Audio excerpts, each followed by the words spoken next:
బాలికపై లైంగిక దాడి కేసులో నిందితుడు విష్ణుగిరి రవికి 25 ఏళ్ల కఠిన కారాగార శిక్షతో పాటు 10,000 రూపాయల జరిమానా విధిస్తూ పోక్సో కోర్టు ప్రత్యేక న్యాయాధికారి కె నాగమణి తీర్పు వెల్లడించినట్టు విజయనగరం జిల్లా ఎస్పీ వకుల్ జిందాల్ మీడియా సమావేశంలో తెలిపారు. ఈ సందర్భంగా ఎస్పీ మాట్లాడుతూ కొటారపల్లికి చెందిన విజయనగిరి రవి 3.5 సంవత్సరాల బాలికను ఫంక్షన్ హాల్ సమీపంలో టింబర్ డిపోకు వెనుకకు తీసుకుని వెళ్లి లైంగిక దాడికి పాల్పడ్డారని కేసు గురించి వివరించారు.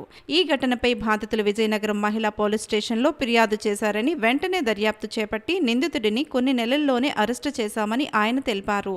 న్యాయస్థానంలో అభియోగ పత్రం దాఖలు చేసి ప్రాసిక్యూషన్ త్వరితగతిని పూర్తి అయ్యేలా చర్యలు చేపట్టమన్నారు. నిందితుడు విజయనగిరి రవిపై నేరం రుజువు కావటంతో శిక్ష విధించారని ఎస్పీ వకుల్ జిందాల్ పేర్కొన్నారు.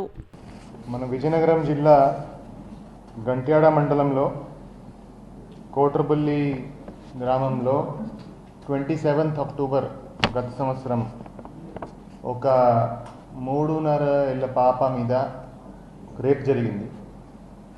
ఆ ఇన్సిడెంట్ జరిగిన వెంటనే వాళ్ళు మహిళా పోలీస్ స్టేషన్కి వచ్చి కంప్లైంట్ ఇవ్వడం జరిగింది. కంప్లైంట్ ఇవ్వగానే crime number 90/24 under section 65 BNS and section 6 red with 5 of POCSO act కింద కేసు నమోదు చేయడం జరిగింది.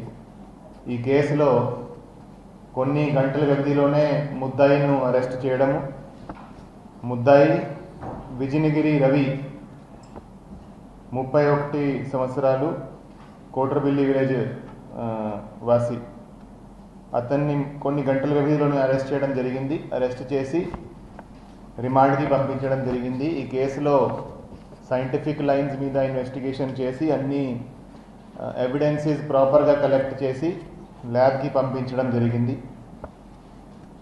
తర్వాత ఒక 1 మంత్లోనే ఈ కేసులో ఛార్జ్షీట్ ఫైల్ చేయడం జరిగింది. ఈ case investigation DSP Vizianagaram Srinivasarao గారు చేయడం జరిగింది. ఒక 1 మంత్ లోపలే దాంట్లో ఛార్జ్షీట్ వేయడం జరిగింది. ఛార్జ్షీట్ వేసినాక కంటిన్యూస్గా జ్యుడిషియరీతో లైసెన్స్ మెయింటైన్ చేసుకొని వాళ్ళకి రిక్వెస్ట్ చేసి ఈ కేసులో ఒక 100 డేస్ లోపలే ట్రయల్ స్టార్ట్ అయింది. అంటే కేసు రిజిస్టర్ అయినాక 100 రోజుల లోపలే ట్రయల్ స్టార్ట్ అయింది. తర్వాత ఈరోజు 4.5 మంత్స్లోనే ఈరోజు ఆ కేసులో శిక్ష పడింది. సో ముద్దాయికి ఎవరైతే విజయనగిరి రవి ఉన్నారో అతనికి 25 years రిగరస్ ఇంప్రిజన్మెంట్, 10,000 ఫైన్ అతనికి శిక్ష ఇవ్వడం జరిగింది.